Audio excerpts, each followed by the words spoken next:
Megan, a biased flight attendant, kicks a young black girl named Amara off the plane, claiming she was causing trouble. But just 7 minutes later, an unexpected twist forces the airline to quickly respond as the tables turn completely. Amara suddenly has the chance to get her well-deserved revenge.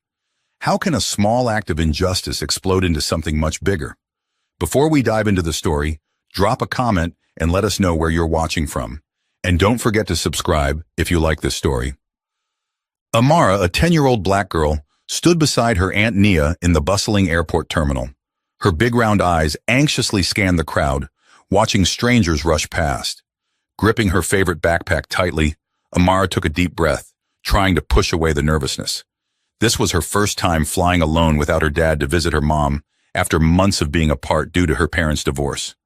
Aunt Nia, a strong woman with her natural curls neatly tied back, gently placed a hand on Amara's shoulder. "Are you okay, Amara?" Nia asked in a soft but concerned voice. Amara nodded slightly, trying to smile but unable to hide her worry. "I'm a little nervous, Aunt Nia." Nia chuckled softly, giving Amara's shoulder a reassuring squeeze. "That's perfectly normal, Amara. We're going to have a great trip visiting your mom. She's really looking forward to seeing you." As they made their way to the boarding gate, Amara couldn't help but notice how different she and her aunt looked. Compared to the other passengers, they wore simple, comfortable clothes, while many others were dressed in business suits or fancy dresses. Amara wore her favorite superhero t-shirt, paired with her old sneakers. Her eyes caught a few curious glances from strangers. "Aunt Nia," Amara whispered, tugging at her aunt's sleeve, "do you think we should have dressed fancier?" Nia looked down at Amara, her kind eyes sparkling with understanding. She smiled and replied, "There's no dress code for flying, Amara. The important thing is that we're comfortable, especially on a long flight." Amara nodded, though the feeling of being out of place lingered inside her. The past few months had been filled with stress from court hearings and tense conversations between her parents. This trip felt like a chance to bring some peace back, but the nervous pit in her stomach refused to go away. She sensed the chaos within her, but being next to Aunt Nia made her feel a bit safer. As they sat down in the waiting area at the gate, Aunt Nia noticed the worried look on Amara's face. "What's on your mind, Amara?" Amara hesitated before whispering, "I'm really happy I'm going to see Mom, but what if things are weird? What if she's changed?" Nia's heart sank hearing her niece's fears. She pulled Amara closer, wrapping her arms around her. "Your mom loves you so much, Amara. No matter what happens, that will never change. This is a chance for you and your mom to spend time together and have fun. Her love for you never changes." Amara leaned into Aunt Nia, feeling some of her anxiety melt away, though the worry quickly returned as the boarding gate opened.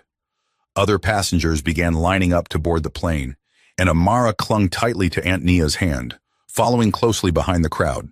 This was her first flight, and the tension in her chest remained, despite Aunt Nia's best efforts to reassure her. As they handed over their tickets and stepped onto the plane, Amara couldn't shake the odd feeling of walking into a crowded space filled with strangers. The air inside the plane had a faint scent of air conditioning, mixed with the smell of leather and fabric from the seats. The murmur of other passengers added to Amara's sense of confusion, but Aunt Nia's warm smile helped her feel a little more at ease. "Are you okay, Amara?" Nia asked gently as Amara began to look around, her big, curious, and nervous eyes darting about. "I'm okay," Amara replied, though her voice trembled slightly. Aunt Nia quickly found their seats in the middle of the plane. "Do you want to sit by the window?" Nia asked, her smile full of love. Amara's eyes lit up. "Really? I can sit there?" she asked, unable to hide her excitement at the thought of sitting next to the window for the entire flight. "Of course, Amara," Nia smiled, encouraging her. "You'll have a great view of everything from up high." Amara quickly climbed into the window seat, pressing her face against the glass, to look out at the busy airport scene. The tiny luggage carts moved around like toys, and the long runway snaked ahead like a ribbon stretched out before her. For the first time that day, a spark of excitement began to grow in Amara's heart. She felt like she was about to embark on an exciting adventure, something she had never dared to imagine before. While Amara enjoyed the view outside, Aunt Nia settled into the middle seat and began organizing their belongings. She gently pushed Amara's backpack under the seat, then pulled out books and snacks for the flight. They were ready for the journey, and Nia smiled, hoping the trip would go smoothly. Just then, an elderly woman with silver hair and a kind face approached and took the aisle seat next to them. She smiled warmly at both Nia and Amara, her eyes shining with friendliness. "Hello there," she said in a calm voice. "It looks like we'll be sitting together on this flight. I'm Joyce, and what's your name?" Amara glanced at Mrs. Joyce, feeling a bit shy, but after a moment she decided to answer politely. "I'm Amara," she said softly. "This is my first time flying." "Really?" Mrs. Joyce beamed. "The first flight is always special. You're going to have a wonderful experience." Amara smiled slightly, starting to feel more comfortable talking to Mrs. Joyce. They began chatting about Amara's upcoming trip and how she was going to visit her mom after months apart. The conversation helped Amara forget her initial nerves. She felt happier thinking about the reunion with her mom, and she began laughing more as she shared her hopes for the trip. Meanwhile, not far away, flight attendant Megan was walking up and down the aisles, helping passengers store their luggage and ensuring everything was in order before takeoff. However, her eyes kept drifting toward Amara and Nia's row. Megan noticed their simple appearance with comfortable, casual clothing. She focused on Amara's superhero t-shirt and Nia's worn-out jacket, which she had stuffed under the seat. Negative thoughts quickly formed in Megan's mind. She muttered to herself, "They must be flying on employee or family discount tickets." Megan had worked in the airline industry long enough to develop certain biases about passengers like Amara and Nia, those who didn't fit the norm she was used to. In Megan's experience, passengers like them were often inexperienced flyers who might cause trouble. As Megan approached their row for a final check before takeoff, she overheard Amara giggling while talking to Mrs. Joyce. Megan scrutinized Amara's superhero shirt and her scuffed-up sneakers. She shot a quick glance at Nia with her old jacket and hastily tied-up hair. A flash of irritation crossed Megan's mind. She told herself she'd have to keep an eye on this row throughout the flight. "Do you need anything?" Megan asked, her tone polite but lacking warmth. Her eyes glanced over the three of them indifferently. Aunt Nia looked up, smiling politely. "No, thank you. We're all settled." Megan nodded curtly, without returning the smile, and walked away. However, in her mind, she had already marked them as potential troublemakers. Although there was no concrete evidence, she had decided to watch them closely throughout the flight, especially Amara, who seemed too enthusiastic and could do something Megan considered disruptive. With that thought, Megan walked to the back of the plane, but her eyes remained fixed on Amara and Nia's row. She was ready to intervene at any moment if she sensed something was off. In Megan's mind, her judgments based on appearance made her believe she would have to deal with a situation on this flight. Megan thought back to past experiences where she had to deal with uncooperative passengers, and she mentally prepared herself for any incident. It wasn't long before what Megan had imagined began to unfold. As the plane prepared for takeoff, Amara suddenly remembered that she had left her book in her backpack in the overhead compartment. She softly called to Aunt Nia, her voice anxious. "Aunt Nia, I forgot to get my book. Can I grab it now?" Aunt Nia nodded gently. "Sure, but be careful, Amara. The plane's about to take off." Amara quickly unbuckled her seatbelt, stood up and reached for her backpack. She stretched as far as she could to grab it, just as the sound of high heels clacking loudly on the floor echoed down the aisle. Megan's sharp footsteps grew closer to their row. Her face twisted into a frown when she saw Amara standing. She marched up to her, exhaling sharply through her nose. "Sit down immediately," Megan snapped, her voice full of irritation. "You're causing a disruption." Amara froze, her eyes wide with shock. She didn't understand why she was being scolded for simply wanting to get her book. "Aunt." Nia looked up, seeing Amara's confusion, and quickly explained. "I'm sorry. Amara was just trying to get her book from her backpack. The plane hasn't taken off yet, and she wasn't trying to cause any trouble." But Megan wasn't listening. She cut off Nia coldly. "I don't want to hear any excuses. She needs to sit down and buckle her seatbelt immediately." Her tone was firm, lacking the usual politeness of a flight attendant. Nia remained calm but firm, responding softly. "We understand the safety rules, and Amara was only trying to get her book before takeoff. There's no need to be so tense about it." Megan scowled and shot a cold glance at Nia. If you can't keep her seated, maybe you shouldn't be flying. We don't have time to deal with disruptive passengers. Her voice grew louder, causing nearby passengers to turn their heads and watch. Amara, now embarrassed and scared, quickly sat down and buckled her seatbelt again. She kept her head down, too afraid to look up. Aunt Nia tried to comfort her, placing a hand on her shoulder, but her eyes couldn't hide the mix of confusion and anger she felt. Nia looked back at Megan, trying to explain again. You're overreacting. We were just trying to... But Megan didn't let Nia finish. That's enough, she snapped, her tone now harsher. If you can't follow the rules, I'll have to talk to the captain. Megan's eyes blazed and she made no effort to hide her irritation. The surrounding passengers started murmuring. Some seemed sympathetic, while others looked at Amara and Nia with curiosity and confusion. Mrs. Joyce, sitting beside them, gently placed her hand on Megan's arm, trying to speak. Ms. Megan, I don't think this is as serious as you're making it. The little girl was just...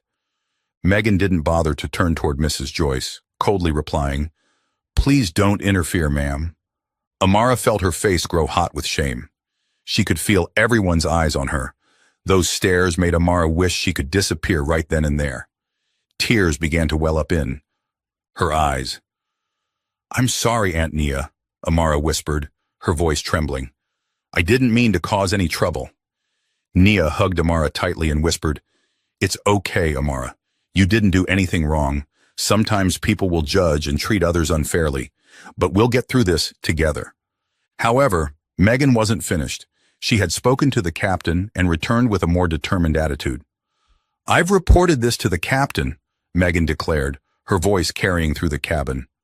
You and this child need to leave the plane immediately. This behavior is unacceptable, and we cannot allow it to continue. Aunt Nia was stunned by the outrageous accusation. She stood up, trying to keep her tone calm but unable to hide her frustration. Are you serious? We haven't done anything wrong. This is a misunderstanding, and you're treating us unfairly.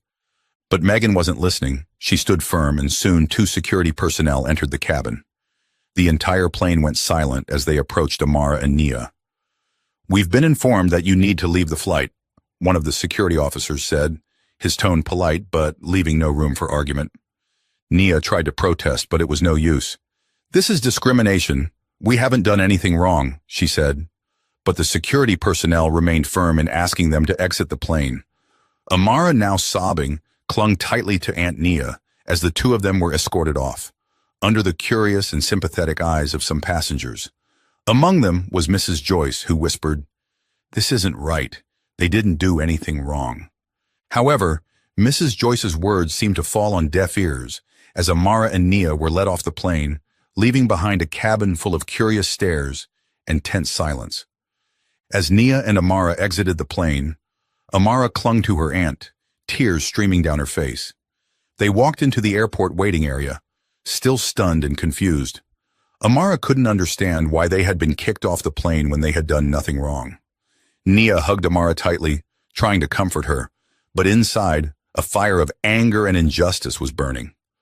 Amara whispered, her voice shaky, Aunt Nia, did we do something wrong?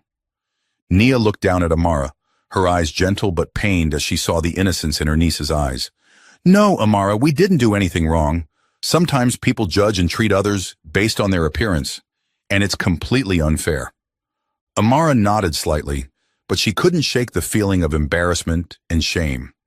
The curious stares from the plane, the hushed whispers, all of it seemed to linger in her mind. But Nia knew this couldn't be the end. She looked around, took a deep breath, and said to Amara, We're not going to let them treat us like this without doing something. I'm going to make sure they're held accountable for their actions. With that, Nia pulled out her phone and scrolled through her contacts.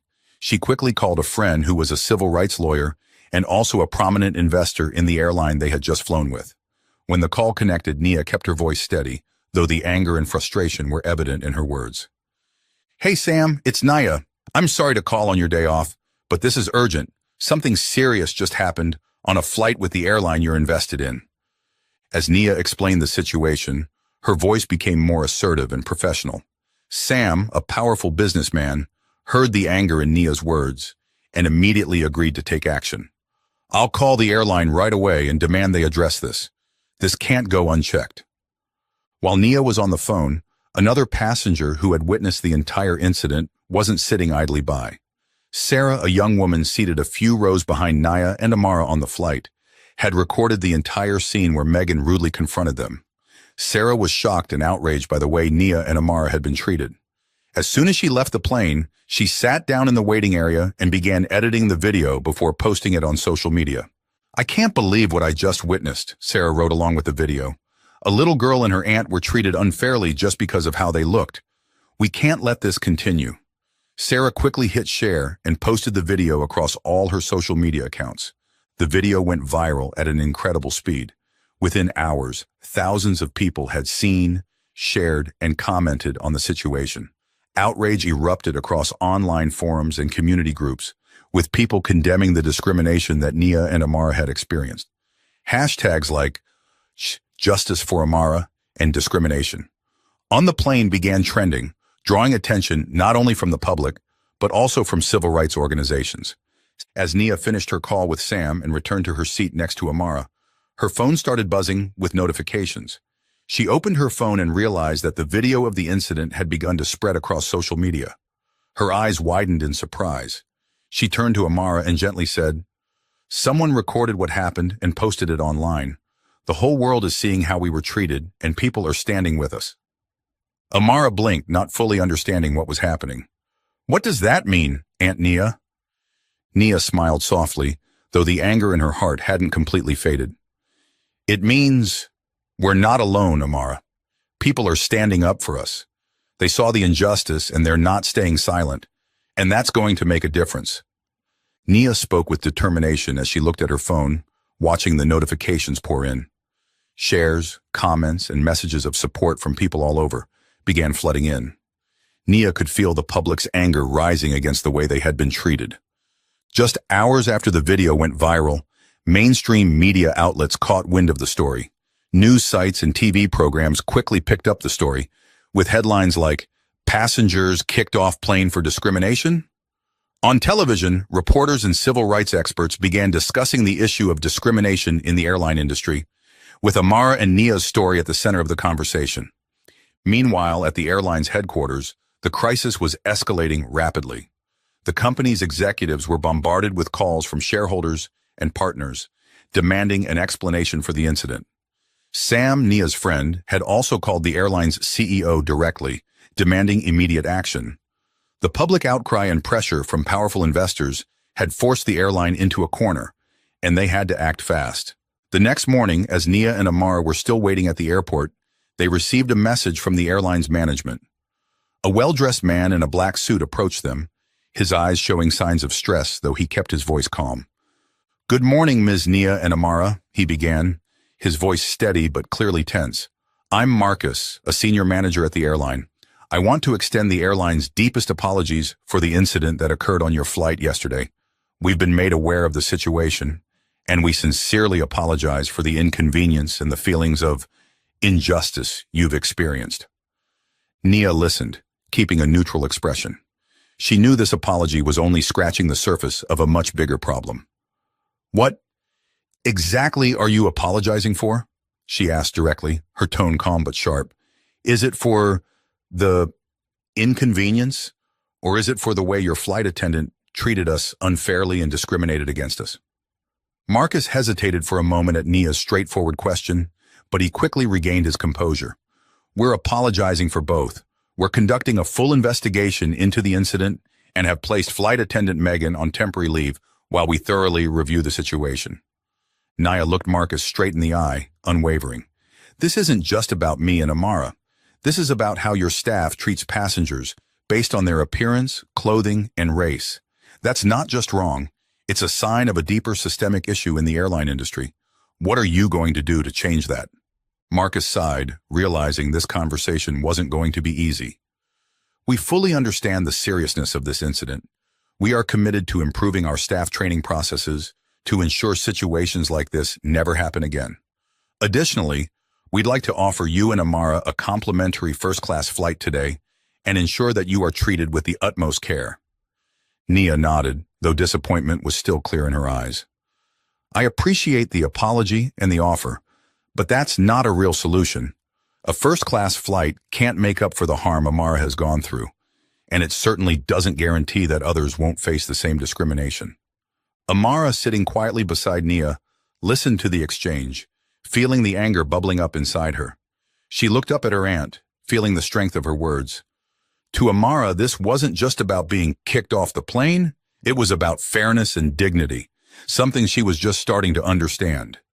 Realizing a simple apology and a flight upgrade weren't enough. Marcus nodded, hesitating before speaking again. I understand. We won't stop here. I'll be bringing this issue to higher levels to discuss long-term policy changes. Nia said nothing more, simply smiling lightly. I hope you're serious about that. After Marcus left, Nia and Amara prepared to board their new flight, but Nia knew their battle wasn't over. They weren't just looking for better service, they wanted to change the system so no one else would have to go through what they had. This wasn't just about a first-class flight or an apology. It was about real change to end discrimination in the airline industry. As the plane took off, Nia sat quietly, thinking about their next move. As a civil rights attorney, Nia knew that a public apology wouldn't solve the root problem. We can't let this pass so easily, Nia thought. Her anger wasn't just about what had happened to her and Amara, but for the thousands of others who may have gone through similar discrimination without a voice. Once they returned home, Nia wasted no time getting to work. She reached out to her colleagues, fellow attorneys, social activists, and human rights organizations. It didn't take long for Nia to assemble a legal team ready to help her file a lawsuit against the airline for discrimination. They began gathering information, analyzing the video, and preparing evidence for the upcoming case. While Nia and her legal team worked on the case, Amara started to realize the amount of public support pouring in for their story. The social media posts continued to spread, and many people began sharing similar stories of facing discrimination while flying. The empathy and strong reaction from the public had turned Amara and Nia's story into part of a larger movement for equality in public services. One evening, as Nia was sitting at her computer working, Amara walked into the room, her big round eyes filled with curiosity. Aunt Nia, she asked softly, what are we going to do next? Do you think we'll win? Nia looked up from her computer, smiling gently at her niece. We're going to fight, Amara. I can't promise we'll win right away, but we're going to do everything we can to make sure we get justice. Not just for us, but for everyone else who's been treated unfairly. Amara nodded slowly, feeling the determination in her aunt's words. She didn't feel as scared as before. Though there was still some worry, Amara knew that they were standing up for something bigger than just themselves. Over the next few weeks, the media continued to report on the case, and civil rights organizations formally voiced their support for Nia's lawsuit. Major news networks, from national television channels to local papers, closely followed the developments. Legal experts and civil rights advocates frequently appeared on discussion panels, analyzing and condemning the discriminatory practices within the airline industry, with Amara and Nia's case as the focal point. The support from the public only grew stronger. Many passengers who had experienced similar situations began sharing their stories. Letters of support from all over the country started pouring in for Nia and Amara. Calls, emails, and messages from strangers, all expressing their empathy and desire to join the fight. The movement had grown beyond a personal issue into a larger fight for equality in the airline industry and other public services. Amara, once a shy and timid girl, gradually began to feel the power of the solidarity surrounding her. One afternoon, while reading the supportive messages, she looked at her aunt and said, I'm not scared anymore, Aunt Nia. I think we're doing the right thing. Nia smiled proudly. You're very brave, Amara. The most important thing is that we never stay silent in the face of injustice. And you've done that. The official lawsuit filing day was approaching. Nia's legal team had prepared thoroughly, knowing that this case would have far for them, but also on airline discrimination policies. Nia, with the determination of a civil rights attorney, was ready to bring the issue to light. The public continued to follow the case closely, and small protests in support of Nia and Amara began appearing at airports across the country. Banners with slogans like "Fairness for all" and "Passengers are not targets of discrimination" were held high. Those who stood up in support believed that Nia and Amara's lawsuit would be a major step toward protecting everyone's rights, regardless of skin color or appearance. With strong public backing and a solid legal team, Nia and Amara knew they were no longer alone in this journey. They were now representing a larger fight, a fight for fairness and human rights for everyone.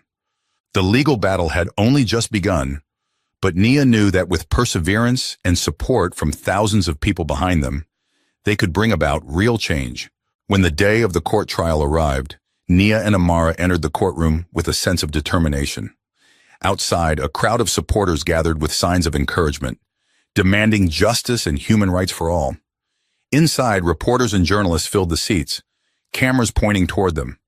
The atmosphere in the courtroom was tense, with everyone's eyes fixed on Nia and Amara's every step. Amara felt her heart race, but when she saw Aunt Nia's gentle smile and the overwhelming support from the community, she knew she was representing thousands of people who didn't have the chance to speak up. Squeezing Nia's hand tightly, Amara closed her eyes, took a deep breath, and tried to stay calm. The trial began with Nia's legal team presenting undeniable evidence of the airline's discriminatory behavior and Megan's actions. The video recorded by a passenger that had gone viral on social media played on a large screen. The courtroom fell silent, with only the sound of the video and the quiet murmurs of those watching. The image of Megan rudely yelling at Amara and kicking them off the plane was crystal clear, speaking volumes about the injustice they had faced. Witnesses from the flight that day were also called to the stand. Mrs. Joyce, who had sat next to Nia and Amara, took the stand with a steady but determined voice. "I sat next to them the entire flight, and they did absolutely nothing wrong. Amara was just a little girl trying to get her book before the plane took off. Megan's reaction was unnecessary and clearly based on their appearance." Each testimony and every piece of evidence strengthened Nia's case. The airline's legal team, though trying to defend Megan's actions and argue that she was simply following protocol, was quickly rebutted. With sharp questions and strong arguments, Nia and her colleagues demonstrated that this wasn't an isolated incident, but part of a larger issue of discrimination in the airline industry. Throughout the trial, Amara sat quietly, observing everything.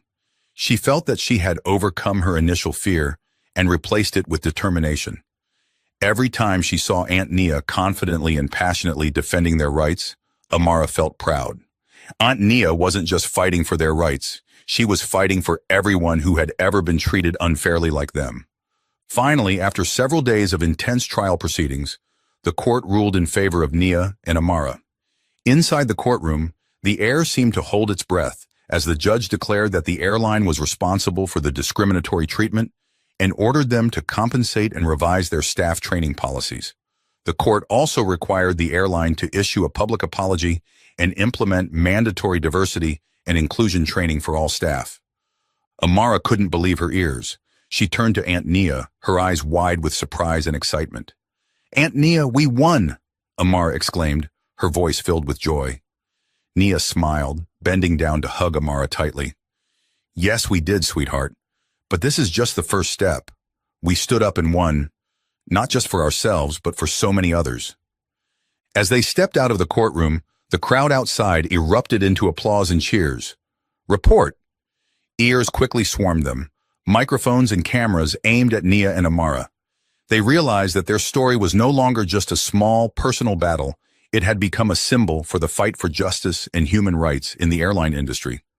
Nia, her voice firm, addressed the media. "Today, we didn't just win for the two of us. We won for everyone who has ever been treated unfairly because of how they look or the color of their skin. We will continue to fight to ensure that this never happens again." Amara, though still a bit shy from all the media attention, was more confident this time standing next to Aunt Nia. She knew that she had been part of this fight, and her courage had helped change a small part of the world. The legal battle had ended, but Nia and Amara understood that the journey toward ensuring justice for all was far from over. However, with the community's solidarity and the strength of perseverance, they believed that real change was possible. Even after their victory in court, they knew that changing the system was a long process that wouldn't happen overnight, but the event had sparked an unstoppable wave of change. With every step they took, Nia and Amara felt the growing importance of their story, not just for themselves, but for everyone who had experienced injustice. In the weeks following the trial, the public continued to pay attention to Nia and Amara's case. The airline, following the court's ruling, officially issued a public apology through the media and social channels. They committed to making significant changes in their employee training, particularly regarding diversity and inclusion, ensuring that all passengers would be treated fairly and respectfully.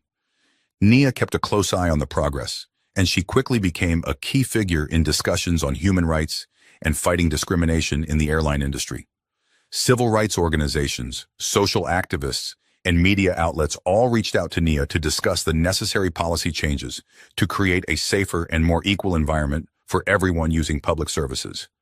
As for Amara, once a shy and scared little girl, she had grown through this experience.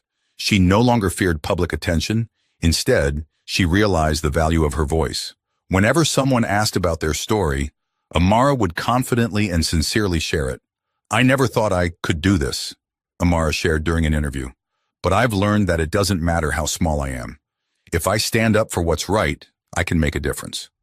Educational institutions and community groups began reaching out to Nia, inviting her and Amara to speak at events, sharing their story as an inspiration to younger generations. One of the most memorable moments was when Amara stood before hundreds of students at a large high school, speaking about the importance of standing up against injustice. At first, she was still a little nervous, but when she saw the attentive faces of the students, Amara realized she could inspire others, just as Aunt Nia had inspired her. "I used to think I was just a kid," Amara said, her voice clear and strong in the auditorium. "But then I realized that each of us, no matter how young or small, has the right to be treated fairly. And if we don't stand up, injustice will keep happening." The roaring applause after Amara's speech was the clearest sign of the power of her voice and courage. She wasn't just speaking about her own story, she was speaking for thousands of children and teenagers across the country who had faced discrimination and didn't know how to speak out. The changes from Nia and Amara's case didn't stop at the airline. The ripple effect spread to many other service industries. Companies began reviewing their HR policies, focusing more on creating inclusive and non-discriminatory work environments and services. Diversity and anti-discrimination training programs were rolled out widely, not just in airlines but in many other public service sectors. Moreover, scholarships for minority students in the aviation field, one of the demands Nia had made during the trial, began to be established. This not only provided opportunities for young people from minority communities to enter the aviation industry, but also demonstrated society's commitment to ensuring diversity and equality. Nia and Amara felt proud of what they had accomplished, but they both knew there was still much work to be done. In a television interview, Nia shared, "We've won a small victory, but real change happens when the entire system is changed, when people become more aware of their actions and act responsibly." Amara, sitting beside Nia, nodded in agreement. She had learned that justice isn't always easy to achieve, but with persistence, it can become a reality. She also realized that her voice could be strong and have a bigger impact than she had ever imagined. In the weeks that followed, as the two continued their normal lives, Amara couldn't forget the words of encouragement and stories others had shared with her. Letters from children all over the country, thanking her for her bravery, made her realize that she had shown them. It's never too small to stand up for what's right. That only made Amara feel prouder and stronger than ever before. Both Nia and Amara knew that this journey wasn't over yet.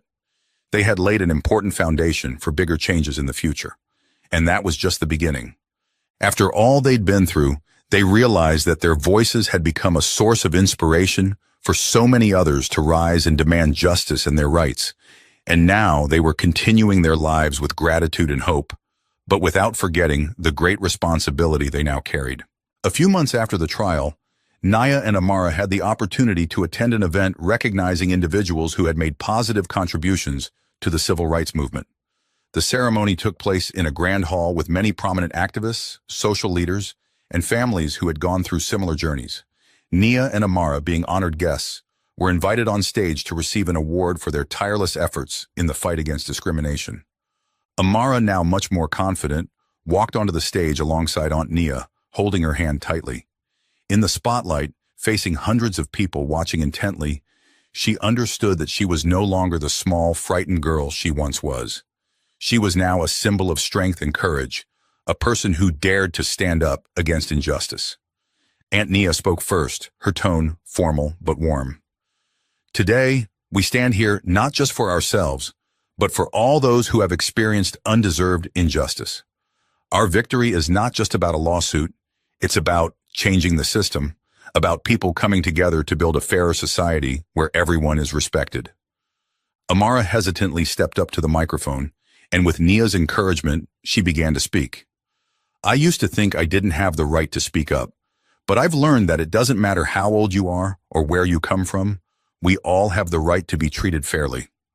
Amara's voice rang out clearly and strongly in the hall, receiving a loud round of applause from the audience. As the ceremony ended, many people approached Nia and Amara to express their admiration and share their own stories. A girl Amara's age wearing a pink headscarf came up and quietly said, "You gave me courage. I used to be afraid of people staring at me because of my scarf, but now I know I have the right to be myself." Amara smiled, taking the girl's hand, and whispered back, "I was scared too, but now we don't have to stay silent anymore. We have the right to speak up." From the painful and difficult experiences, Amara and Nia had learned that change doesn't come immediately, but it begins with small actions and the bravery of individuals willing to stand up. Their journey had ignited hope and a fighting spirit in many others. On their flight home after the ceremony, Amara sat by the window, gazing out at the wide blue sky outside. She realized that not only had the world around her changed, but she had changed too. Nia sat next to her, looking at Amara with pride and love. "How do you feel, Amara?" Nia asked softly. Amara turned around, her eyes sparkling. "I feel like we've done something really important, Aunt Nia, and I think we've really made a difference." Nia smiled, holding Amara's hand tightly. "Yes, sweetheart, we've changed not just for ourselves, but for so many others. But the most important thing is that you've discovered your own strength." Amara nodded, feeling a deep sense of happiness and newfound confidence. She knew that no matter how difficult the world might be, she would always have the strength to keep fighting for justice and what's right. And that was the greatest lesson Amara had learned from her long and challenging journey. As the plane soared into the vast sky, Amara gazed out of the window, feeling ready for whatever challenges lay ahead because she knew she was no longer small or weak. And on the long journey of life, she would always stand up for what was right, with confidence and an unshakable hope. Amara and Nia's story is a clear testament to the power of persistence and courage. Despite facing injustice and discrimination, they didn't back down but chose to fight to protect their rights, not just for themselves but for thousands of others. Through their journey, we see that anyone, no matter how big or small, can create change if they dare to stand up for what's right. The fight for justice may be difficult, but when we stand together and speak up, we can create a better world where everyone is respected and treated fairly. Every small action, every brave voice, contributes to changing society. If you feel inspired and moved by this story, be sure to subscribe to our channel so you won't miss more stories about courage, justice, and resilience. Together, we will continue to make positive changes in the world.